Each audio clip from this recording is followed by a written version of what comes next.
السلام عليكم ورحمة الله تعالى وبركاته. إخواني أخواتي، حياكم الله. في هذا الفيديو سوف أقدم لكم VPS لموقع VALTR.com، وهو موقع خاص بالVPS. فقط تسجل في الموقع وستربح $100. حتى تربح $100 سوف تتسجل من الرابط في أسفل الفيديو. سوف تدفع من خلال باي بال أو كارت فيزا، أو هناك العديد من الخيارات تدفع بها. الحد الأدنى للدفع والتسجيل هو $10 فقط. أخي، تابع معنا الشرح إلى نهاية الفيديو. للتسجيل في الموقع نقوم بالضغط على سينغ اب، ثم ندخل البريد الإلكتروني الخاص بنا، ثم نقوم بإنشاء كلمة سر قوية حسب هذه المعايير التي تراها هنا أمامك.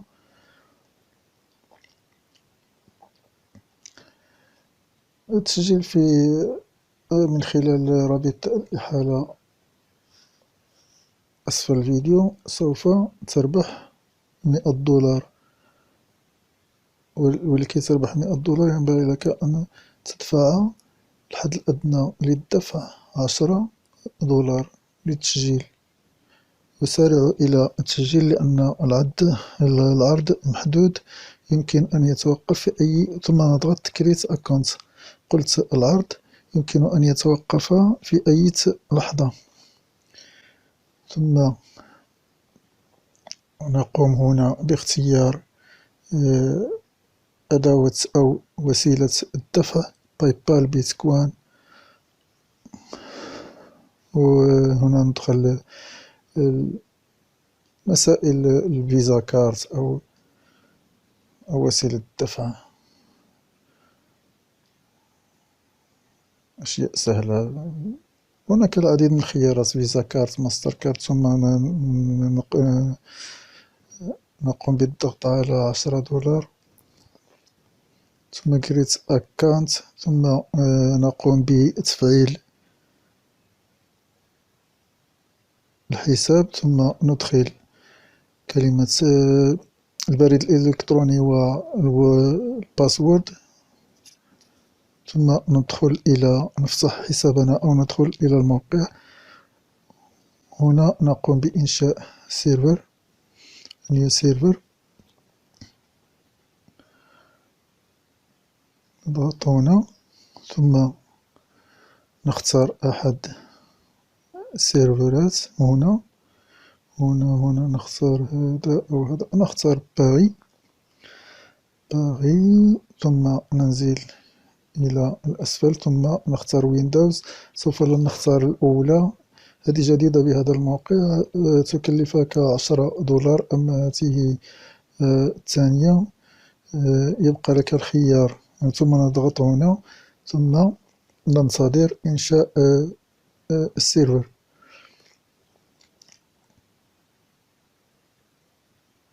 ننتظر تسطيب الويندوز.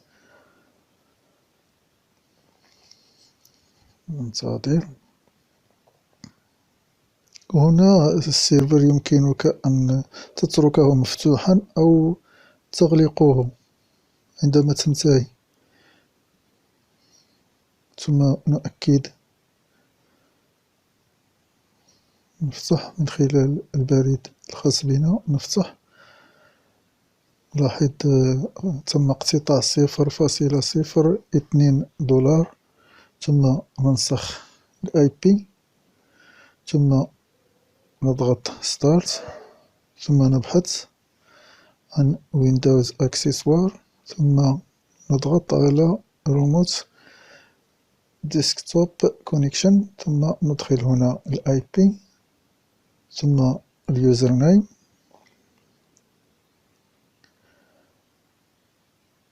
نفتح، ثم نلصق هنا كنترول في ادمنستراتور، ثم سيف ديسكتوب في سطح المكتب، ثم نقوم بنضغط على كونكتد، ثم نجرب، ننتظر بعض الشيء حتى يقوم السيرفر بالاتصال بجهاز الحاسوب الخاص بنا وتسطيب أو تنصيب الويندوز. ننتظر، نقوم بريفريش لنرى هل لازال لم يقوم بتسطيب السيستم أو النظام. ننتظر، لاحظ كأنك تقوم بتسطيب ويندوز حقيقية على جهاز الكمبيوتر الخاص بك. هذا السيرفر يقوم بتسطيب ويندوز داخل ويندوز الخاصة بنا المسطبة أو المنصبة على جهاز الكمبيوتر الخاص بنا. نضغط كونكت.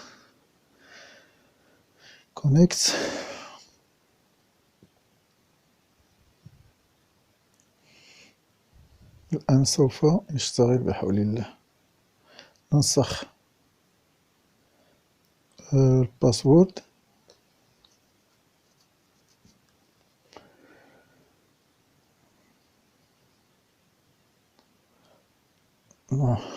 نعيد المحاولة مرة ثانية.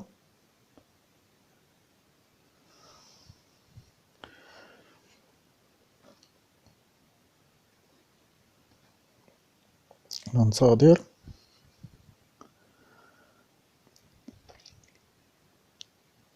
الآن ننسخ الباسورد ثم نلصقه هنا في مكانه، كنترول في، ثم نضغط OK.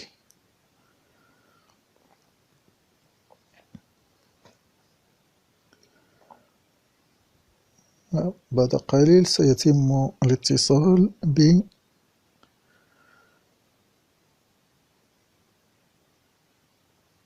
بالويندوز. سوف نقوم بتسطيب السيرفر. الآن نجحت العملية. ننتظر لبعض الشيء.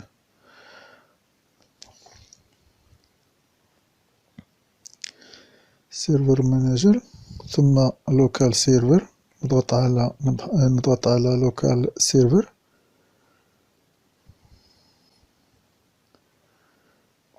ثم نضغط اون. نلغي جهاز الحماية، نلغي الحماية، نضغط OK. ثم بعد ذلك ننزل هاته، ثم نضغط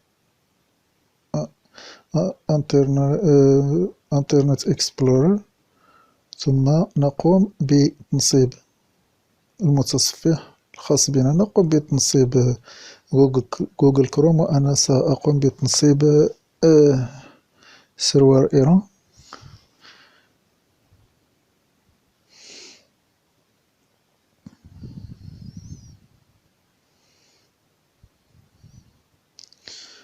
نضغط هنا في الموقع الرسمي للبرنامج للمتصفح.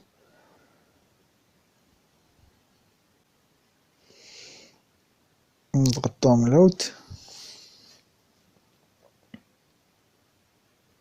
الروم، ثم ننزل، ثم نضغط هنا ننزل انترنت اكسبلورر، ثم نقوم بتنصيب المتصفح الجديد لدينا أو المفضل لدينا.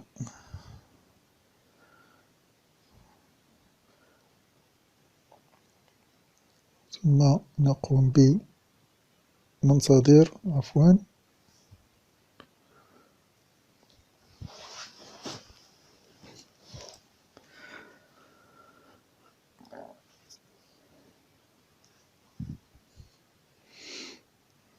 finish. ثم بعد ذلك سوف يفتح المتصفح ونقوم بوضع ADM أي Internet Download Manager مدير التحميل، ثم نبحث عنه داونلود موقع رسمي للبرنامج، ثم نضغط داونلود. ها هو هنا، ثم نذهب إليه مباشرة.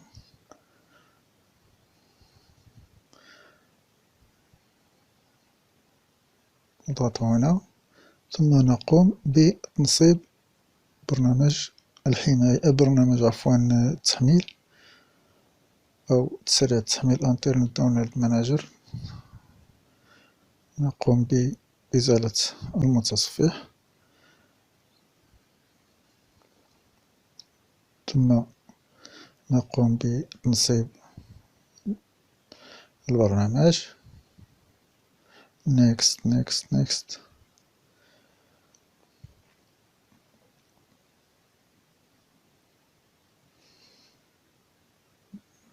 finish. ننتظر.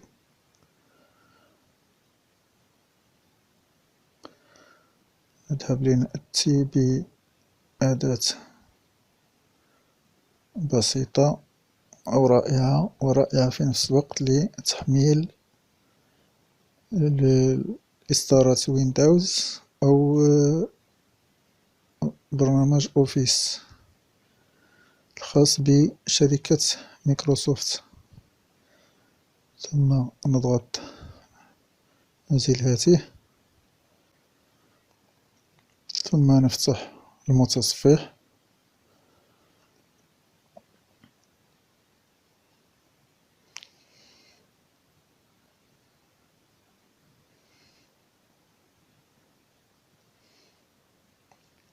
اشتغلت كثيرا بالجهاز هذا اليوم لأن حتى أصبح ثقيل نوعا ما.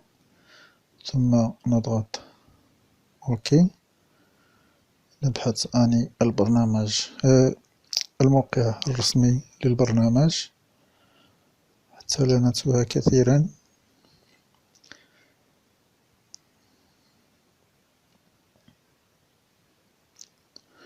ثم نبحث على ملف التحميل executable، فيشي executable نضغط هنا. هو هذا ملف التحميل، نضغط عليه.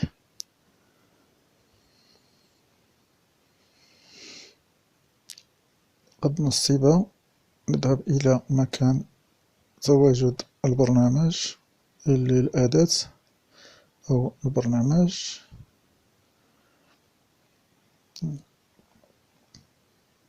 ثم نفتح هذه الأداة أو البرنامج المحمول.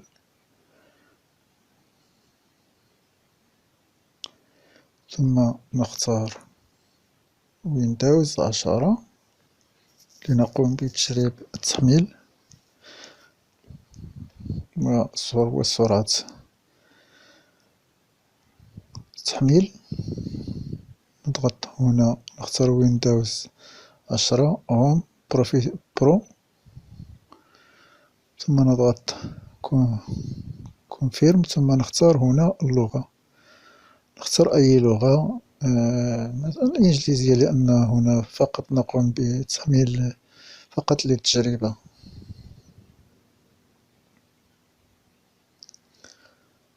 ثم نختار 64 بيت أو 32 بيت حسب مواصفة جهاز الكمبيوتر الخاص بنا. نضغط Start Download، ثم نقوم بإزالة أو هذه الأداة وننتظر التحميل. ننتظر البرنامج. لاحظ دقيقة ونصف 5.79 جيجا بايت في دقيقة ونصف. أما إذا قمت بتنصيبها عبر جهاز كمبيوتر مثلا 4 ميجا، سرعة صليب الإنترنت لديك سوف يقوم البرنامج بتحميلها على الأقل خلال 2.5 ساعة.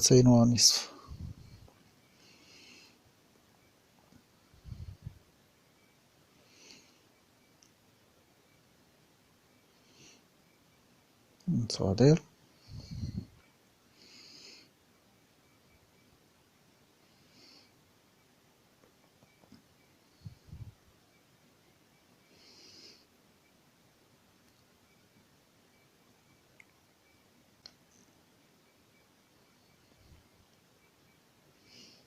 نزيل هذه الأعداد، لاحظ السرعة. ما هي الأعداد؟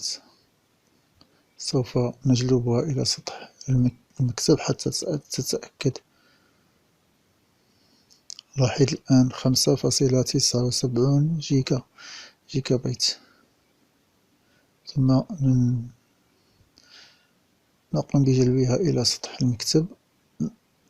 لم تنجح بتلك الطريقة، نقوم بجلبها بهذه الطريقة أفضل. ثم نقوم بإزالة هذه النافذة، ثم نعود إلى الموقع.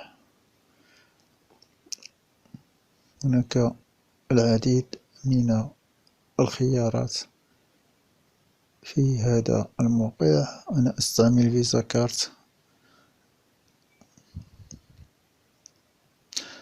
خلال شهر لاحظ أخي كم خسرت، 0.62. وأحمل مرة أو مرتين في الأسبوع.